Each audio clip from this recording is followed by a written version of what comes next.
7 crews have set out from northern Spain on a 31,000 nautical mile race around the globe in what is the roughest, toughest, fully crewed challenge in ocean racing. Just one leg into the race, boats have been smashed and their crews' hopes dashed. There are challenges to meet and records to beat. Who will falter? Who will last the course? This is the story so far of the 2005-06 Volvo Ocean Race.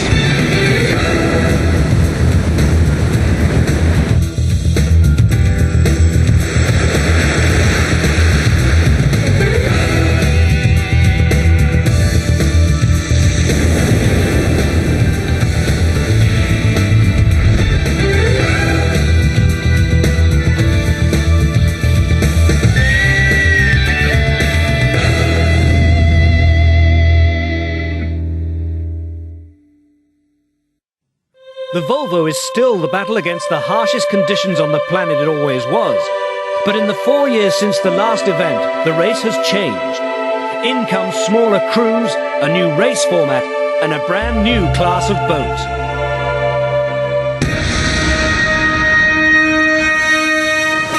The Volvo Open 70s are the fastest fleet of monohull racing yachts ever built. These are not so much boats, say their skippers, as weapons.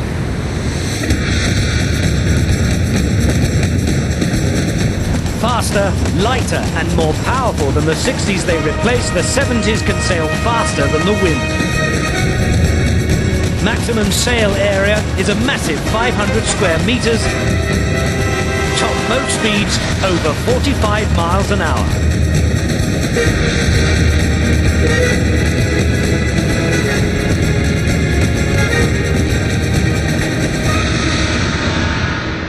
These boats are, will do 20 plus knots, at the click of your fingers. They're overpowered, over-canvassed, under-crewed and very light. So, you've got to be pretty careful this time. Leg 1 of the race takes the fleet on a 6,400 mile arc from Vigo, northern Spain, to Cape Town. Leg 2 sees the boats tackle the icebergs and screaming winds of the Southern Ocean en route to Melbourne. Leg 3 takes the fleet to Wellington, and a 48-hour stop before the second dive into frostbite territory on Leg 4, the rounding of Cape Horn and the dash to Rio de Janeiro. Next, the fleet heads for Baltimore and Annapolis, before sailing further north for a 48-hour stop in New York at the end of Leg 6. Leg 7 sees a high-speed transatlantic run to Portsmouth, from where the fleet begins a lap of the British Isles on Leg 8, concluding in the Dutch port of Rotterdam. The race ends with the Leg 9 sprint into Gothenburg. The only skipper to have won the race before is Paul Kayard, who leads Disney's entry, Pirates of the Caribbean. A winner 8 years ago aboard EF Language, he faces stiff opposition from 4 well-backed and better prepared campaigns.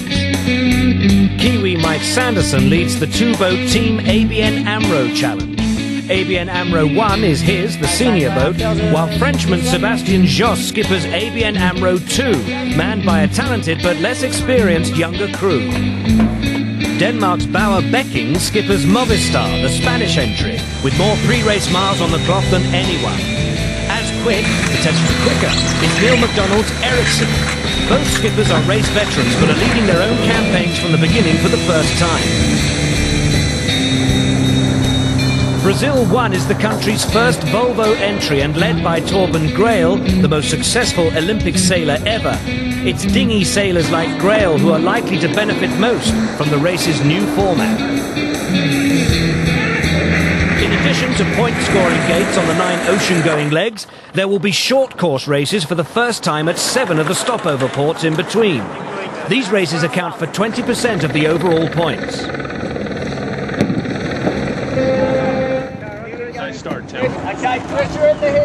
In the first, off Sanxenco, Grail and navigator Adrian Cahalan, the race's only female sailor, have to settle for second place behind Ericsson. Paul Kayard's Pirates of the Caribbean rolls past Movistar to take third. At the back of the fleet, the 2 ABN AMRO boats. Mike Sanderson's in 6th spot and worryingly short of speed in the light air. The only boat with more problems than Sanderson seems to have is the 7th race entry, Premier Challenge. Delayed by lack of funds, the Australian boat misses the import race and looks like missing the start of the first leg as well. It's only when a new sponsor steps forward at the 11th hour that it can even hope to take part. But the boat is still failing to meet race regulations on several counts, and drastic measures are called for. We've had an absolute shocker actually. We got the new keel bulb and fin up to the aeroplane in Melbourne to fly it over here. We thought they were just going to be able to strap it down inside the plane, but they rejected it because they were worried about it moving inside the plane. So we've had to get to with the planer and the chainsaw and chop a few hundred kilos off the keel, off the bulb that we had. We obviously know we're starting well behind the 8 ball, initially, and the first leg's really just going to be sort of feeling our way. And obviously the import race we weren't even here for, so someone had to come last in that race. It might as well have been us.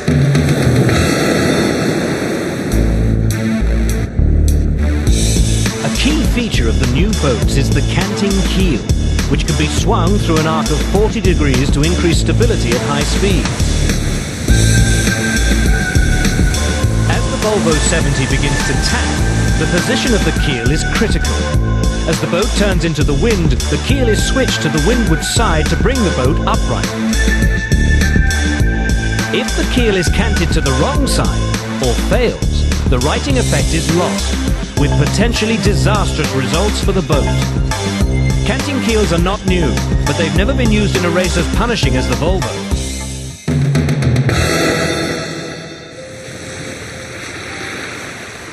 Taking part in the Volvo means spending time apart from friends and loved ones. But it can bring people together too. During the last race, Pirates of the Caribbean watch captain Freddie Luke met Maya Stowrider, team doctor of the D-Juice boat. 4 years on, they face the same challenges again, except that this time, they're on the same side. What I've heard in earlier days when it was called Whitbread, they call it a marriage breaker. But it seems like now it's more a marriage maker. If you look at the people in the last race who did really well, the top boats, they were all engaged, they were married, they had families, and you look down the result list and actually you had the guys there who didn't have the same family status. The reason why I think this is working out well is that Freddie is very good at letting it, that is a choice we make together. It's not like he's saying, I'm doing the Volvo. He says, should we do it? And we weren't planning on doing it at all until Paul Paillard called and Freddie said, this guy I want to sail for. We have been talking about the danger part of it, and he's promised he'll take extra care and hook in whenever it's needed and really think about what he has at home. In addition to recent arrival, 4-month-old Max, the couple already have a 2-year-old daughter. Philippa looks like keeping her mother busy, which may be just as well because day-to-day contact with the boats during the race will be impossible. And that's the hard part, that you know you're there but you can't share the thoughts. You can't say, hey, Philippa did this today and Max is doing this, and I'm getting emotional. I think the hard part is going to say goodbye to them when they leave for the leg one now. It's with 2 kids, you're obviously feeling a bit more vulnerable if something should happen out there. And you know, especially with the new boats, there are challenges they haven't been before. And I would feel a little bit more comfortable if it was the old boats. But it's part of the game. They call it living life at the extreme, and I'm going to wear sunglasses when they leave.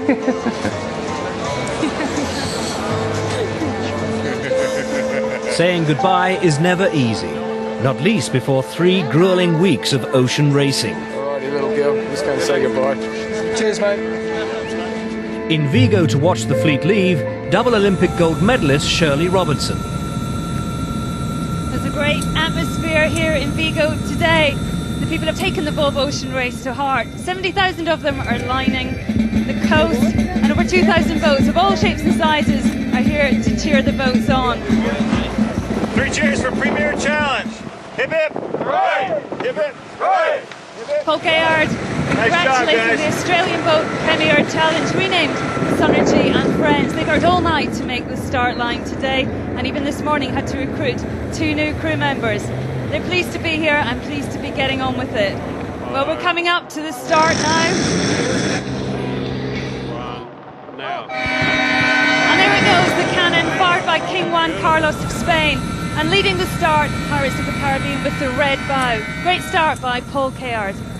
Well, Paul will be happy with that. He's got clear air, but there isn't much wind around. Juggy up! Juggy, just in clear of Australia, sent all the way to the top of the mast. He's up there to look for breeze. Okay, it's good this way, Paul. Whichever boat gets the first puff will get away. And leading the fleet back through the spectator fleet is Ericsson. Bowman Tom Braidwood trying to communicate with skipper Neil MacDonald. But it looks like Pirates may have slipped into 3rd place. They're getting ready for another gear change. It's been hard the start of this race, lots of gear changes and lots going on. But leading the fleet out of Vigo, in first place, Ericsson, skippered by Neil MacDonald. And in second, the home favourite, Movistar, skippered by Bawa Beckett. Bringing up the rear, Sonergy and Friends, but Grant Warrington, look, he's not worried about that. He's just pleased to finally have some time to eat his sandwich. Well, the action only just beginning. 6,400 miles to go and high winds forecast this evening. Next stop, Cape Town.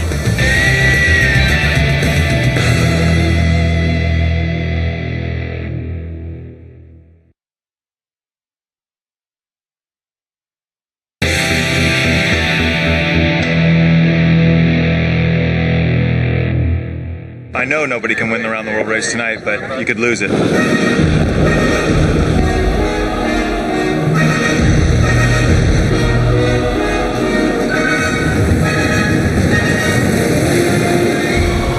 1 at last underway.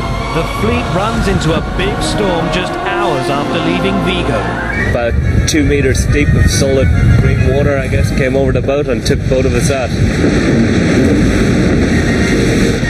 Just seemed to be underwater the whole time. But with so much at stake, no one backs down. Boat and crew take a fearful battering. Feels like we've been to hell and back. The first night of the race, and already the Volvo Open 70s are in trouble. You name it, the last 36 hours we've had it. Dawn breaks, and with it, the fleet. Pirates of the Caribbean abruptly changes course. Presently we are making our way towards the coast of Portugal, blowing 25 to 45 on deck, mostly over 30. We heard some rattling and banging around the keel. On a better inspection, it became very evident that there was a lot of water coming in through the keel box. It was now full of water under high pressure, and it was very clear that we couldn't continue racing the boat. The guys are heartbroken. I honestly didn't think I'd be sitting here talking to a bloody camera by myself. So here I am.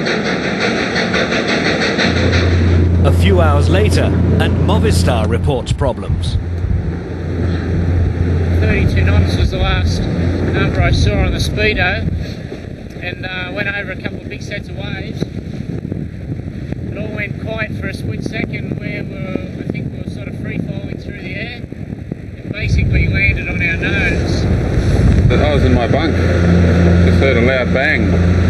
I thought the rig had come down. It was just like a cannon shot that went off. Looking over the keel area, we'd done a sort of major structural breakage of the keel frames and shelves, so that's put us out of the race. In Vigo, Movistar's shore crew regroups. After months of work preparing the boat, they're the ones picking up the pieces. Inside the boat, basically the ram shelf has collapsed on the starboard side, which has resulted in catastrophic failure or instability of the bulkhead. In prospect now, an 8-hour drive through the night to rendezvous with the boat 700 kilometres away in Portugal.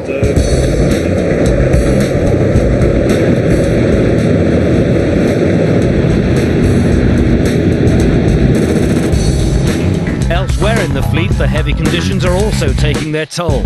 Sonergy and friends have done well to make the start line, but by the end of the second day they have a damaged boom and are limping towards Madeira.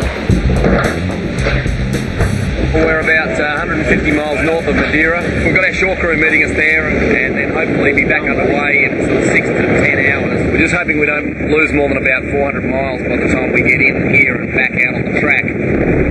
ABN AMRO 2 seems to weather the storm best of all, even though only 2 of Sebastian Joss's crew have competed in a Volvo Ocean Race before.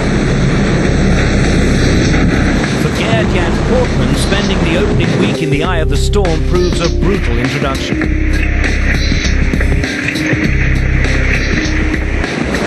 He follows in the distinguished line of fearless bowmen who have braved life in the danger zone.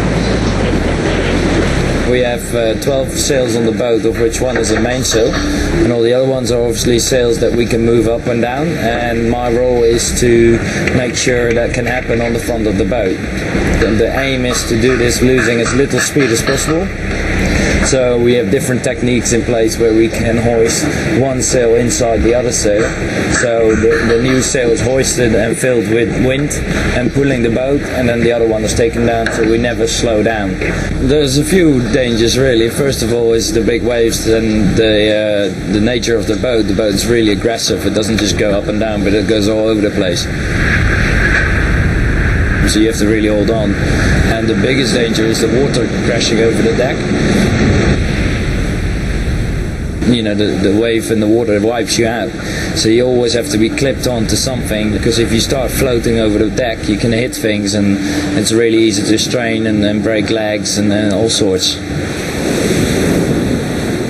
It's kind of scary because it's so out of control.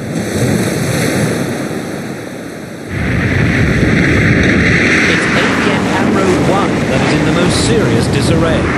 During the first night approach, Mike Sanderson's crew damage a sail, break a tiller arm, and smash a steering pedestal when a crewman is washed down the boat. The hits just keep on coming. On the second night, the boat even catches fire following a short circuit in a battery box. One empty fire extinguisher later, navigator Stan Honey painstakingly rewires the boat's electrics. So Stan was the man, no doubt about it. Also damaged on the first night, Ericsson. They've shredded a spinnaker which went over the side, leaving crewman Richard Mason to try to retrieve a sheet now wrapped around the rudder. Is it done? It's done, boys. Wait, we have to get him up, boys. Okay, it's up.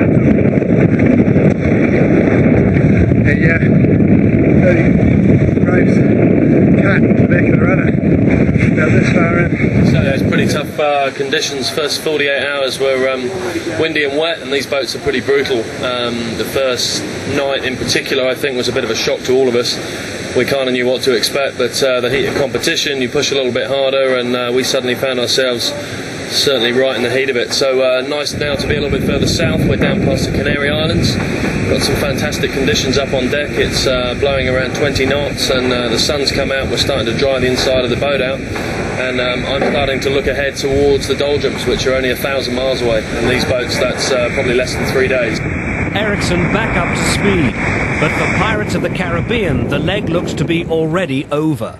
The Black Pearl edges gratefully into Cascais in northern Portugal. We had a very potentially grave situation. If that lid had come off, the boat would have sunk very, very quickly. We started to get all our safety gear, our survival suits and everything near the companionway and be ready for a worst case situation. Closer inspection reveals Kayard's boat has lost its keel fairing plates. A quick fix solution will be almost impossible. Further south, Movistar finally meets up with its road-weary shore crew in Portimao to assess the severity of its damage. Hola. Yes, so here we are inside of the boat, and this is one of the main bulkheads, and as you probably can see over here, it's maybe difficult to see on the film, but basically it cracked from right over here all the way in there, so the whole bulkhead has collapsed. And then if you go to the other side, the ram shells are split right through the middle over here and all along this bulkhead, and the same on the other side. So fundamentally you can say this side of the canting keel ram doesn't do anything anymore because it's not attached to the boat anymore, and it's basically the other side who brought us home. Damage to dagger boards, keel fin and rudder indicate a major trauma. But neither Movistar nor Pirates of the Caribbean formally abandoned the lake. The points gained just for finishing could prove crucial later in the race. An uneasy standoff ensues.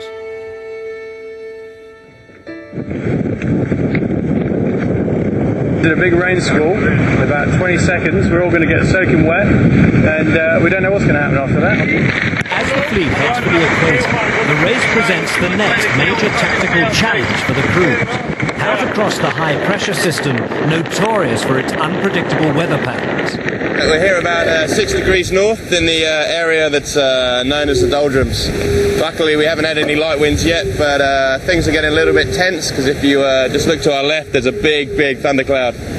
Problem with these thunderclouds is that they might have a lot of wind on the front of them, but right behind them there's very little breeze at all, and having fought hard all night to get ourselves into second position ahead of Brazil 1, it would be a crying shame to end up in a patch of no breeze and slip back down to third again. So tense moments for the next few minutes. Unlike previous years, the fleet's navigators will be working from a standard set of weather data provided by the race meteorologists.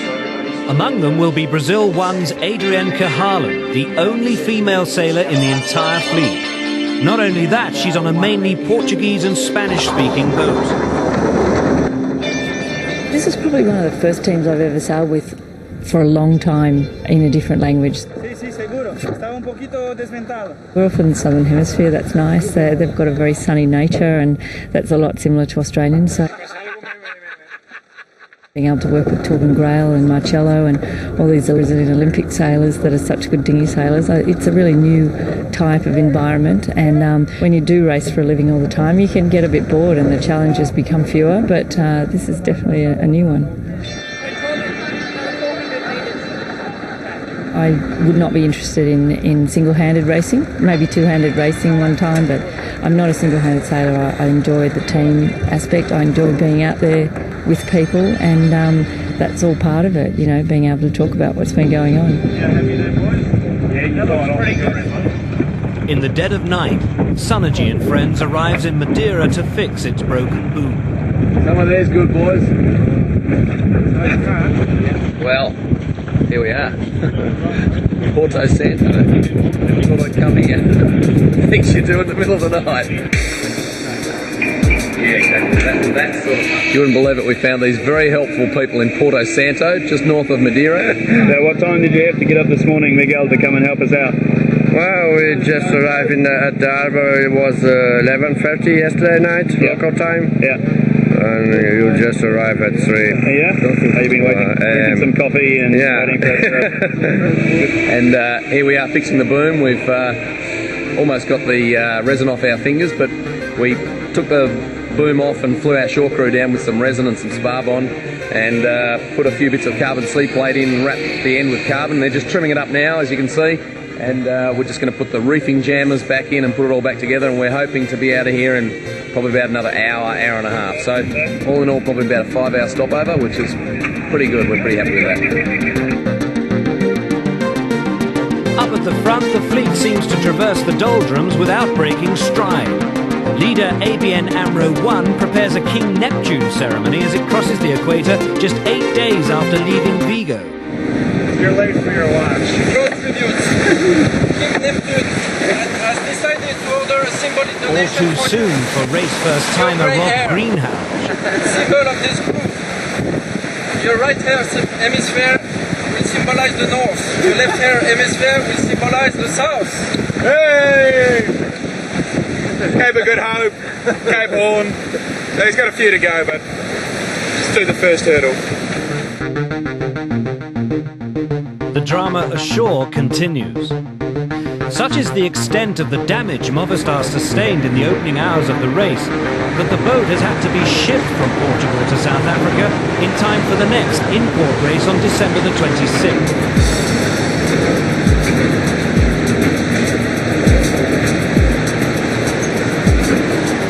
Paul Kayard's Black Pearl is already there, transported in the hold of a huge Antonov aircraft. Both teams can still win the race if they gain enough points in the more heavily weighted later legs, but first they have to regroup and prepare quickly. This is a battle against the clock neither team had envisaged entering.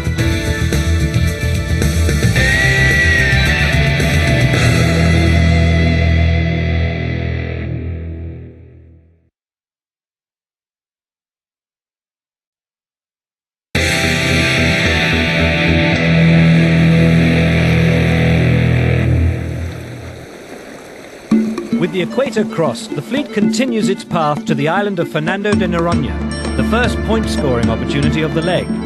It's the first of 6 scoring gates on the race circuit as a whole.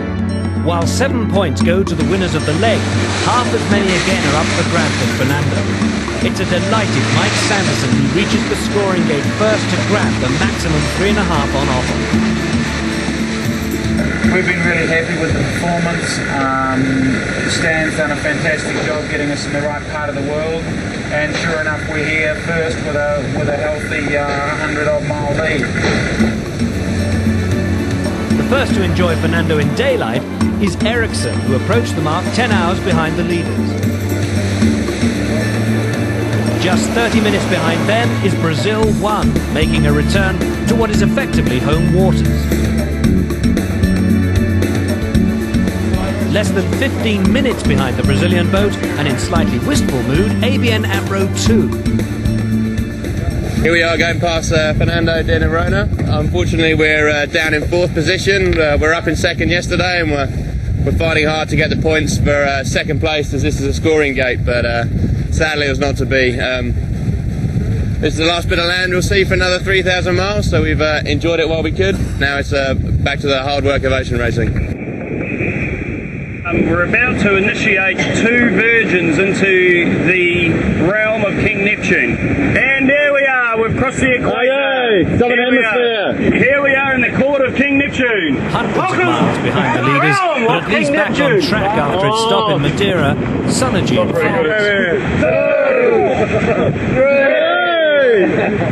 With the equator crossed, a new sponsor confirmed and their participation in leg 2 assured, spirits are high. Fraser, what are you most looking forward to in Cape Town? My girl. Dixie? A nice cold beer. Grant? A shave, a shower, a shampoo, and maybe a little kiss on the pecker with my wife here. For the 4 boats at the front of the fleet, the problem is how best to skirt the large area of high pressure barring their path to Cape Town. Get it wrong here, and the penalties are severe. Things are already pretty tense aboard Ericsson. 2nd at the island of Fernando de Noronha, they're now trailing Brazil 1 and ABN AMRO 2. We're getting down towards the big South Atlantic high now. We've been sailing due south, which seems a little odd when the finish line at Cape Town is about 30 or 40 degrees or more to the left. So we have to get down around the bottom of this high pressure system. We've been waiting for the wind to lift, and it's started to do so now. So it's sweltering conditions still, and pretty high stress decision making. ABN AMRO 1 still leads the dive south, but not by much. Navigator Adrienne Cahalan's more easterly course aboard Brazil 1 appears to be paying dividends. But illness has deprived the Brazilian boat of one of its key crewmen. Marcelo Ferreira picks up a bug which keeps him down below for the best part of 7 days. His strength and good humour are sorely missed. The leg is at a delicate stage. Brazil 1 and ABN AMRO 1 are locked in a battle of wills. ABN AMRO 2 not far behind. Day and night the drive south is relentless. Fortunately for Mike Sanderson's crew, there's a 24-hour food outlet on board. Hi, I'm Rob on ABN AMRO 1 and welcome to Black Betty's Diner. Fresh water is made from a desalination unit, so which takes water from the sea and turns it into fresh water. So it tastes alright, it's not great. It's got no minerals in, so we need to take additional minerals and vitamins to make up for that. And what we do is we cook all the food together, and the food stays hot in that pot for about 4 hours, so people can eat it whenever they like. These are just the sort of problems we've got to deal with. Cut open the bag. There we go, in it goes. Woo. It's getting pretty hot down here now. Oh. Give it a good stir. Now look at that, it's beginning to look pretty good in there now. Got some beans by the looks of things, a bit of carrot, some corn, and some chunks of beef, and some gravy. So along with mashed potato, that should be pretty good. Oh, nice! The South Atlantic high now behind them, the fleet careers back towards Cape Town. Seb Joss's crew runs hottest, clocking up 533 miles in 24 hours to break the monohull speed record set in training by Movistar. I got the water on me. I'm a navigator, I'm not supposed to get wet. Their average speed, 22 knots. They're going like a train. Some 60 miles ahead, there's even better news on the senior boat. In a similar 24-hour period, Mike Sanderson's men notched 538 miles. Just thought you might like to know that we've just broken the 24-hour record. You'll be beauty. 12 hours later, Sanderson's men crashed through their own mile, this time raising the bar to 546 miles, to set the gap time 24-hour record run for the Volvo Ocean Race. All this in winds of less than 30 knots, and the Southern Ocean still to come. In the hours that follow, ABN AMRO 1 finds the strongest winds first, reeling off huge daily mileages en route for Cape Town and pulling away from its sister boat. Desperately trying to stay in touch is Brazil 1 in third. The boat with the biggest problem is Ericsson. We're sailing along about 20 knots of wind, and Kim was fully canted to windward, and it's ended up completely to the wrong side of the boat. So pretty hairy situation just for a few minutes, and we're just trying to get under control now. We've got the keel locked in the middle, but we're going about a third the speed we should be. Clearly we're still in the race, but we've got to make sure that the Australians don't catch us. They're effectively double the distance that we are from the finish. You know, by a very quick calculation there, we've got to make sure we do at least half their speed. So we're very much racing them, and it's incredibly important that we finish to get our points. So those are the two priorities at the moment. Hurtling along in second place and still trying to catch their senior colleagues now more than 100 miles in front of them are ABN AMRO 2. They're also being escorted on the last few miles to Cape Town. Whoa! Nice! This is awesome! Send it, boys! This is award-winning. What's your feeling now? What are you thinking about? Just got all the sums going through my head. 1,000 miles to go. Brazil's 100 miles behind. Means they've got to go 10% quicker. And as we get closer, they have to go quicker and quicker again. So every 6 hours, keen and eager to see the position report. So we've just pretty much got to get the boat there in one piece, and touch wood, let's hope we get there in a second. Winds can die quickly in the shadow of Table Mountain. Places could still change, even after 6,000 nautical miles. Brazil 1 in third, ABN AMRO 2 in second, but it's the senior boat that's leading the fleet home. After 19 days of incident-packed, high-octane ocean racing, Mike Sanson's ABN AMRO 1 is the first of the remaining 5 boats to emerge from the chaos and carnage of the Atlantic. Last in Sanxenco, but first into Cape Town. It's huge, it really is huge, you know. The guys did an amazing job and the boat was just on fire. You know, they threw everything at us we could. We battled against weather and we broke the boat on the first night and we had a fire on board and we had everything.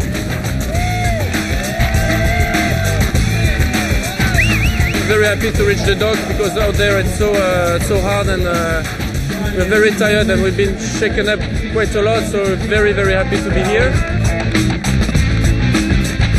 Oh, it's fabulous. Well, what a feeling. It's like, it's not just the last 3 weeks, it's the last year's worth of work. It just seems to have all come together and it's fantastic to get a result like this. To be honest with you, I almost feel like I've just done a Southern Ocean leg on these things. They're wet and wild machines. Everything is just fast and furious. There's not a moment when it doesn't feel like you're doing 50 knots. It's just crazy.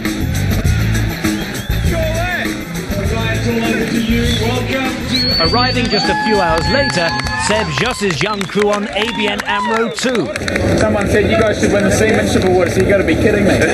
Just about killed us all. Nice work on you, boys. The notchies! Definitely the most stressful part was the last 2 hours. Knowing that Brazil was out there doing 22 knots or something towards us was making me quite nervous, I have to say. I've never seen so much water in my life than on this boat, and I'm just always soaking wet. I got new boots and they were wet. They were moving. They were wet after night 1, and I've had wet feet for 19 days, so I can't wait to take them off. While the first crews home leave the quayside in pursuit of warm baths and dry beds, the race goes on. At the rear of the pack, the beleaguered Synergy and friends continue on their path to Cape Town. Here we go, a little bit of ocean racing athletics. 2 turns and a half twist.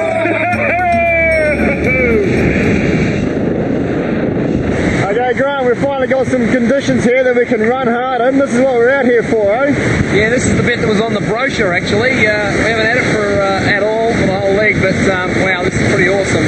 Got 1,700 miles of runway and 30 knots, little spinnaker up, staysail on the reef of the mainsail. And we're just sitting on 25s, 30 knots, just absolutely awesome.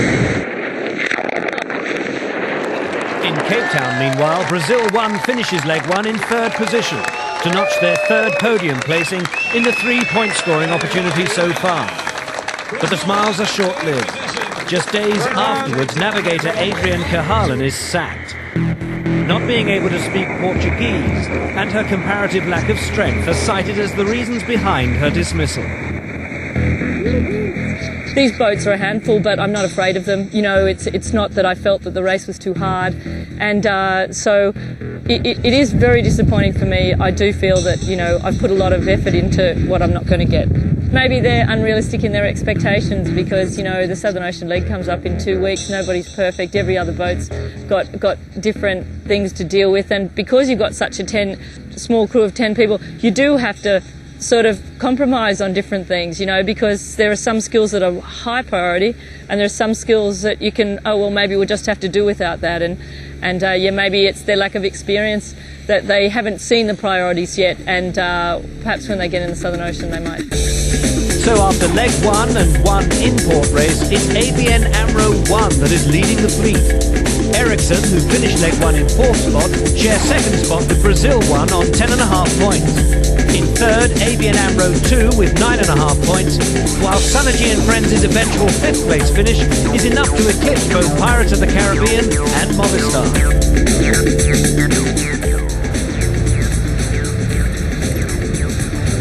There we are. Girl never travels light. So Brazil 1 are looking Thanks. for a new navigator. Adrian Cahalan leaves for the airport, but hers won't be the only departure.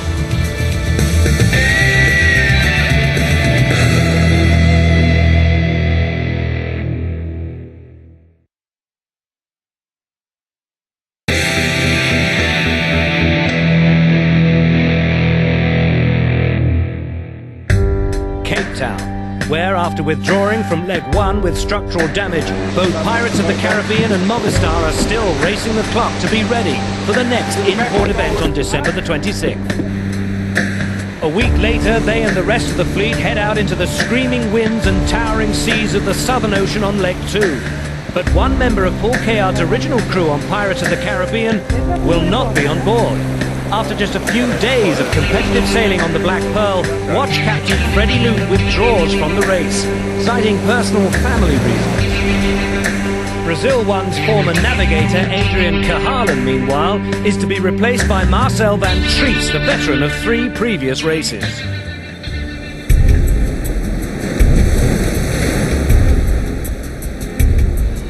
All eyes now turn to the bay in the shadow of Table Mountain, as Cape Town makes ready to host the Boxing Day in-port race. With winds well in excess of 20 knots expected, this high-speed charge around the bay promises to be spectacular.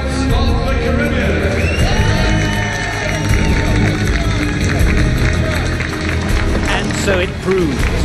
It winds gathering in strength, and with just 11 crewmen on board to keep the boats on the rails, there are knockdowns and breakages aplenty. Paul Cayard's Pirates wipe out on every lap of the course. Movistar too broaches at the second mark. The Pirates even get their boom caught on a runner.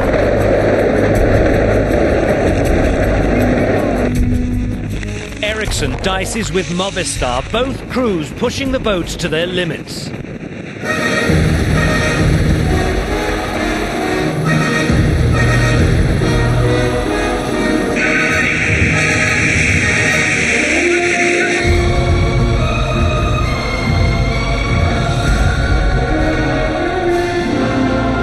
ABN AMRO 1 storms on after taking the lead from the off, but there are problems for Ericsson. Neil MacDonald's crew break a reef line. Not an easy fix in gusts of 40 knots.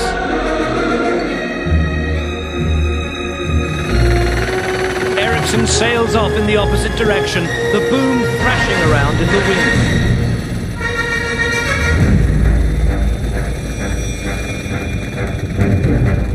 Movistar sails past Ericsson.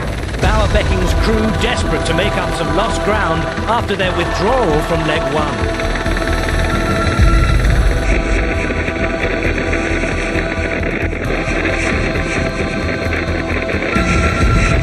Pirates of the Caribbean fight back into second place, but are again in trouble, a wayward spinnaker flying like a flag.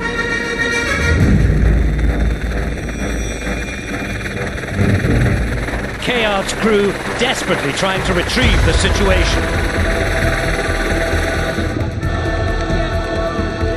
The race committee shortens the race.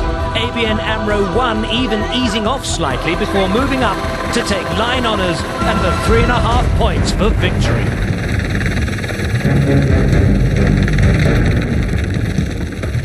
Mike Sanderson is ecstatic.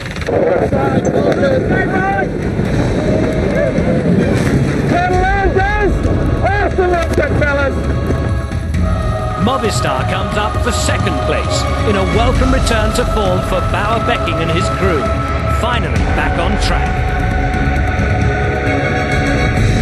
The battle for third and fourth is tight, with ABN AMRO 2 taking on the speed and savvy of Torben Grail's Brazil 1. In the end, it's Seb Joss's young crew who prevail. Third place for the young guns.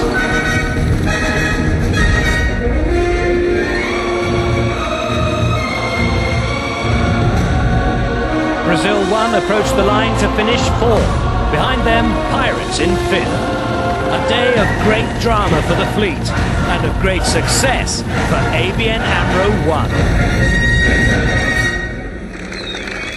So Mike Sanderson and his crew receive more applause and yet another trophy. They now lead Brazil 1 by 2.5 points overall and their junior boat by 3. Ericsson are on 11.5 points, Movistar 6, with ING Real Estate Brunel, the renamed Sunergy and Friends, joint last on 5 points with Pirates of the Caribbean. Next up, it's the Southern Ocean. The second leg of the race takes the fleet through 6,000 miles of some of the most hostile seas on the planet. The challenge is enormous. It is the best sailing in the world. You know, you may break a world record, and that's where you do it. Have you prepared the boat right? Have you got the right sails for it? Have you got the right crew for it? Can you handle it as a team and come out first? We certainly hope we can. For sailing, and for sailing fast, it's one of the best places you can be, because the waves are quite long. The breeze is steady. It's not too much, it's not too little, but it's a perfect wind speed the whole time, so you can go very, very, very fast. The thing for me is always the speed, just how fast the boats go and how much fun it is sailing these boats downwind and breeze. It's fantastic sailing. I mean, there's times you're just roaring down the fronts of these waves and you're just like, oh, this is crazy, brilliant. You hear guys whooping for joy, probably because we just survived it. The Southern Ocean has no bottom mark, so we just keep going downwind and have a great time. But to reach the Southern Ocean, the fleet has first to negotiate the Leg 2 restart. Guys, we're going to have to get the port board up. Not easy on a day of extremely light winds and short tempers in Table Bay.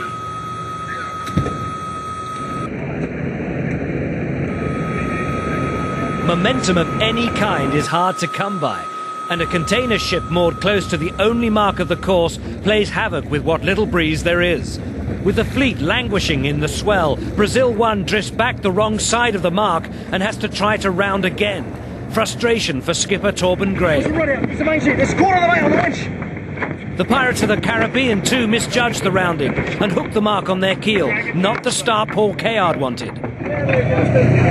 Next, ABN AMRO 1 makes contact with the side of Ericsson, leaving a stanchion bent double and the guardrails in disarray.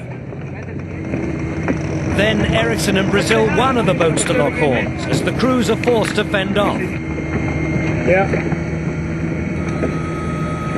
Pirates of the Caribbean, ABN AMRO 1 and Brazil 1 all have to make penalty turns before the fleet finally finds better breeze leaving the bay. So, after a 5-week stopover, the Volvo fleet is back on track. Melbourne, the next port of call. The crews have recovered, the boats have been repaired, and preparations made for the challenge of the Southern Ocean. As the fleet heads out, Movistar sticks to a northerly route, but almost immediately there are problems elsewhere. During the second night of the leg, Ericsson reports a broken piston rod in its keel mechanism and is forced to head back to South Africa. More heartache for Neil MacDonald. Brazil 1, meanwhile, suffers a crack in the deck around the cockpit area. Torben Grail's men also stop to assess the damage, then turn back. Leg 2 just a few days old, and again the fleet is reduced to 5 boats. In the Volvo Ocean Race, the hits just keep on coming.